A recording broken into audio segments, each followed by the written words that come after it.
the Upanishads in two parts. Part 2, translated by Max Muller, Svetasvatara Upanishad, 6th Adhyaya. Some wise men, deluded, speak of nature and others of time as the cause of everything. But it is the greatness of God by which this Brahma wheel is made to turn. It is at the command of Him who always covers this world, the knower, the time of time, who assumes qualities and all knowledge. It is at His command that this work, creation, unfolds itself, which is called earth, water, fire, air, and ether. He who, after He has done that work and rested again, and after He has brought together one essence, self, with the other, matter, that 1, 2, 3 are each with time also, and with the subtle qualities of the mind, who after starting the works endowed with the 3 qualities to order all things, yet when, in the absence of all this, He has caused the destruction of the work, goes on being in truth different from all He has produced. He is the beginning, producing the causes which unite the soul with the body, and being above the 3 kinds of time, past, present, future. He is seen as without parts. After we have first worshipped that adorable entity, who has many forms, and who is the true source of all things, as dwelling in our own mind, He is beyond all the forms of the tree, of the world, and of time. He is the other, from whom this world moves round. When one has known Him who brings good and removes evil, the Lord of bliss, as dwelling within the self, the immortal, the support of all, let us know that highest, great, Lord of the Lords, the highest deity of deities, the master of masters, the highest above as God, the Lord of the world, the adorable. There is no effect and no cause known of Him. No one is seen like unto Him or better.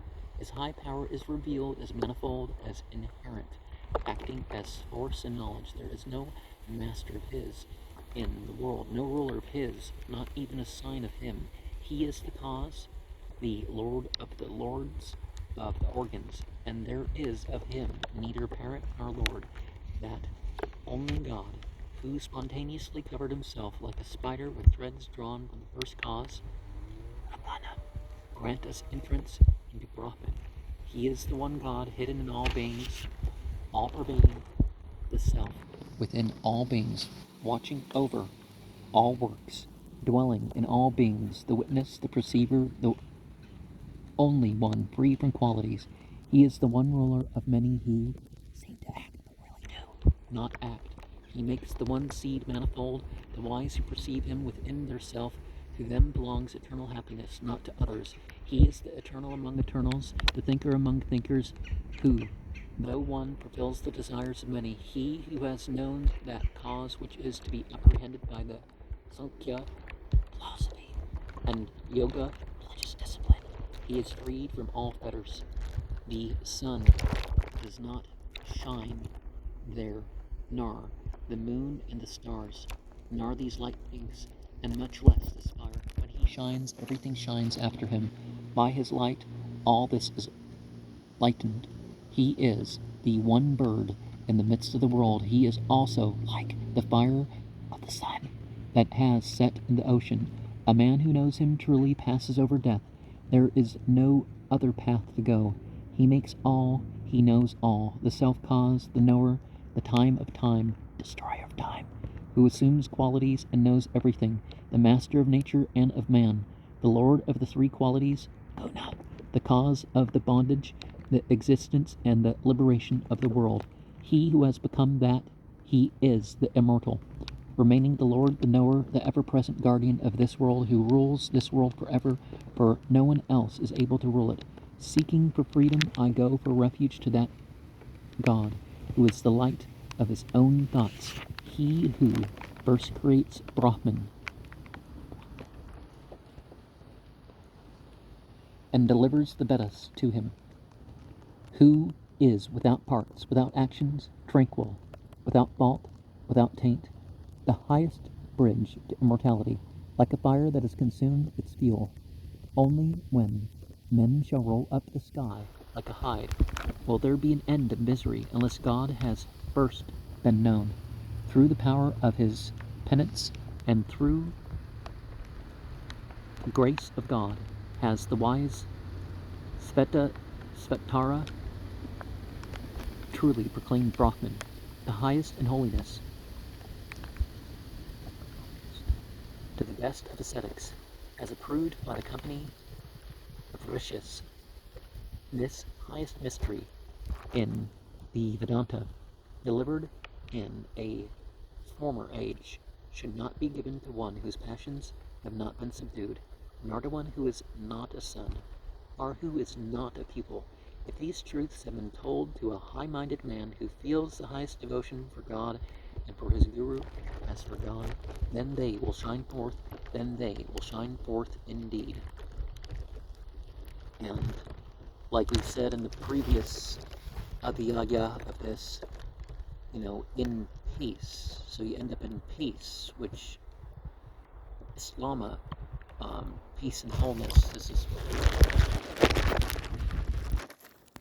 looking for. But, God is beyond matter, beyond space, and beyond time, which is, we're in space, time, and matter, so it's difficult to talk about that, right?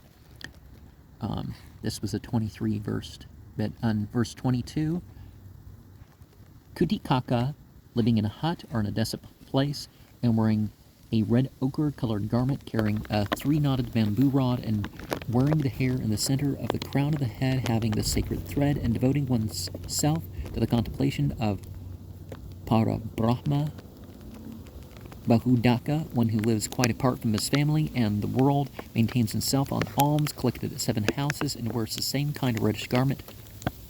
Hamsa, the same as in the preceding case, except the carrying of only a knotted bamboo. Paramahamsa, the same as the others, but the ascetic wears a sacred thread, and his hair and beard are quite long. This is the highest of all orders. A Paramahamsa, who shows himself worthy, is on the very threshold of becoming a Dikshita. And see the Brihata Upanishad 6.3.12, Mahitra Upanishad 6.29. And the best of ascetics was really the note for in verse 21 here. Atya Sraman is explained by Sankara as Atyantam Pugyatama Srame Pyah. He adds Katur Vidha Bikshavas Ka Bahu Daka Kuti Kakau Hamsa Para Mahamsas Kayo Yah Paskat Sa Utama. Weber, in Studien 209, has himself corrected the mistake of reading Antyas Ramabhya and translating it by neighboring hermits. And then we go into the 4 stages of life that I talked about. Of a sannyasin are the same today as they were in the time of the Upanishads, and Dhyananda Sarasvati describes him in his autobiography, though in a different order. And Svetasvatara, truly. Samyak may be both adverb and adjective in this sentence. Kakshinyayana. And the grace of God, the manuscript reads Devap Rasadat, which is more in keeping with the character of this Upanishad. Verse 20 has first been known. Sankarananda reads Tada Sivam Avignaya Duhkasyanto Bhavishyate. Vijnanatman retains Devam, but mentions Sivam as a various reading. Both have Anto, not Antam, like rower. Sankara seems to have found Na before Bhavishyate, or to have read Duhkanto Na Bhavishyate, where he explains that there will be no end of misery unless God has first been known. It is possible, however, that the same idea may be expressed in the text as we read it, so that it should mean only when the impossible shall happen, such as the sky being rolled up by men, will misery cease unless God has been discovered in the heart. Without taint, verse 19, Niranganam Nirlipam, and Brahman explained by as Hiranyagarbha. And in verse 18, his own thoughts. The manuscripts vary between Atma Buddha Prakasam and Atma Buddha Prasadam. Yeah, different F. And then that's the former reading here is explained by Sankarananda as Sva Buddhisakshanam. And verse 17, he who has become that, he who seems to exist for a time in the form of Kshetrajna and Pradhana, and liberation of the world, he binds, sustains, and dissolves worldly existence. Master of nature and of man, Pradhanam, Avyaktam, Kshetrajno, Vijnanatma, and knower, also verse 16. Again, the manuscript reads Kalo, as in verse 2. They also agree in putting Na before Kalo, as in verse 2. And passes over death in verse 15, see 3:8. And he is in one bird. Hamsa, frequently used for high self, is explained here as Ante Lavidya Dibanda Karanam Ite Hamsa. And the sun, verse 14, see the Kandavya Upanishad 5:15, Mandaka Upanishad 2:10, Bhagavad Gita 15:6, verse 13. I have formally translated this verse according to the reading Nityo Nityanam Ketanas Ketananam, the eternal thinker of non-eternal thoughts. This would be a true description of the highest self who, though himself eternal and passive, has to think, Jivatman, non-eternal thoughts.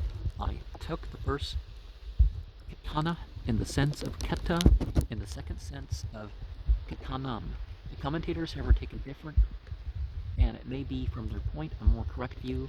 Sankara says he is the eternal of the eternals, i.e., as he possesses eternity among living souls. These living souls also may claim eternity, or the eternals may be meant for earth, water, and so on, and in the same way he is the thinker among thinkers. Sankarananda says he is eternal, imperishable among eternal, imperishable things, such as the ether and so on. He is thinking among thinkers. Vijnanatman says the highest Lord is the cause of eternity in eternal things on earth, and the cause of thought in thinkers on earth, but he allows another construction, meaning that he is the eternal thinker of those who on earth are endowed with eternity and thought. In the end, all these teachings come to the same views that there is only one eternal and only one thinker, from whom all that is or seems to be eternal, and that all is thought on earth is derived. And all that is thought on earth is derived. Okay, and but really do not act. Verse 12. Sankara explains the acts of living beings are due to their organs, but do not affect the highest self, which always remains passive. Nishkriya. The Katha Upanishad 5:12-15 talks about the perceiver. Verse 12 in general. And all the manuscripts seem to read keta, not keta, in reference to the perceiver.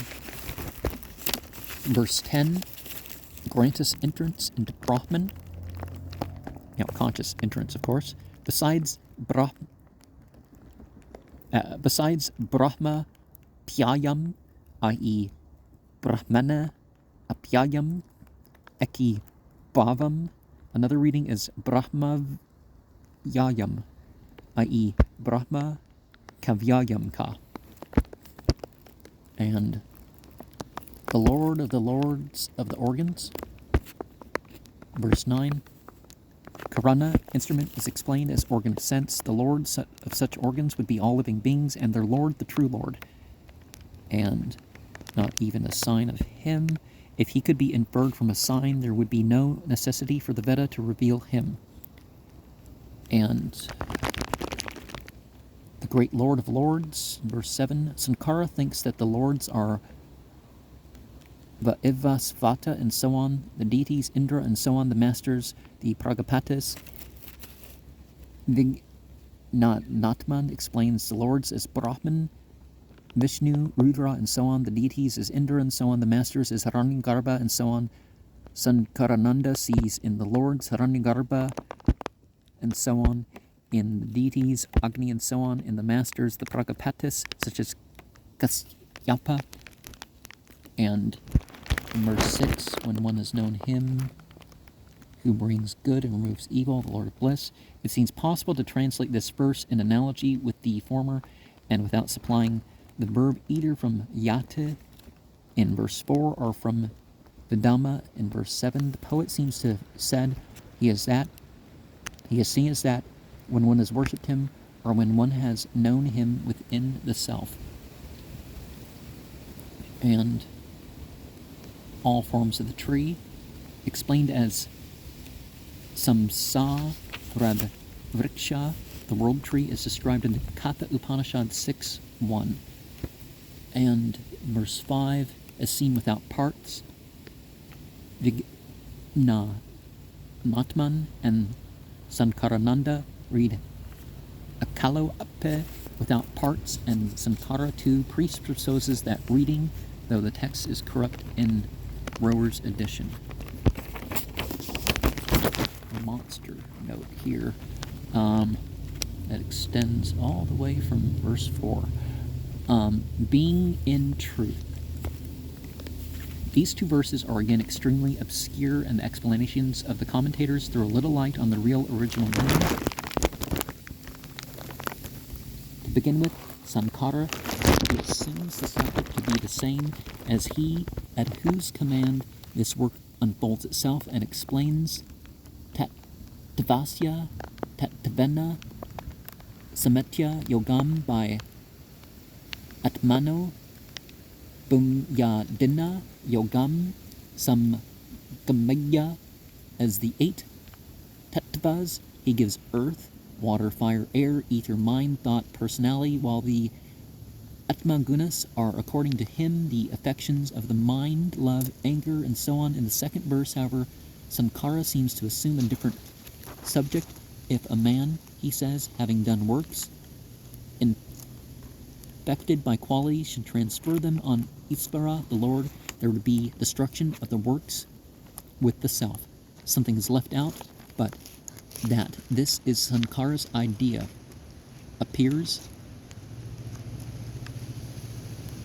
from the verses which he quotes in support, and which are intended to show that yogins, transferring all their acts, good, bad, or indifferent, on Brahman, there are no longer affected by them. That person, Sankara, continues his works being destroyed, and his nature, purified, moves on, different from all things, tattva, from all the results of ignorance, knowing himself to be Brahman, are, he adds, if we read Anyad, it means he goes to that Brahman which is different from all things. Sankarananda takes a different view. He says if a man has performed sacrifices and has finished them or has turned away from them again as vain, and if he obtained union with that which is the real of the apparently real and so on, the commentator then asks, what is that with which he obtains union, and replies, the one, i.e. ignorance, the two, i.e. right and wrong, the three colors, red, white, and black, and the eight, i.e. the 5 elements, with mind, thought, and personality, also with time and with the subtle affections of the mind. He then goes on, if that man, after having begun qualified works, should take on himself all states resulting from ignorance, yet when these states cease, there would be an end of the work, good or bad, done by him, and when his work has come to an end, he abides in truth, according to the Veda, while the other, who differs from the Veda, is wrong. Well, maybe the actual Veda, not necessarily the tradition of it, right? Sankarananda, however, evidently feels that this is a doubtful interpretation, and he suggests another, viz. If the Lord himself says, determine these states, bhava, it would seem that there would be no end of samsara. He therefore says that when these states, ignorance, and so on cease, the work is done by man ceases, and when the work done ceases, the living soul gets free of samsara, being in truth another, i.e. different from ignorance and its products. Yigna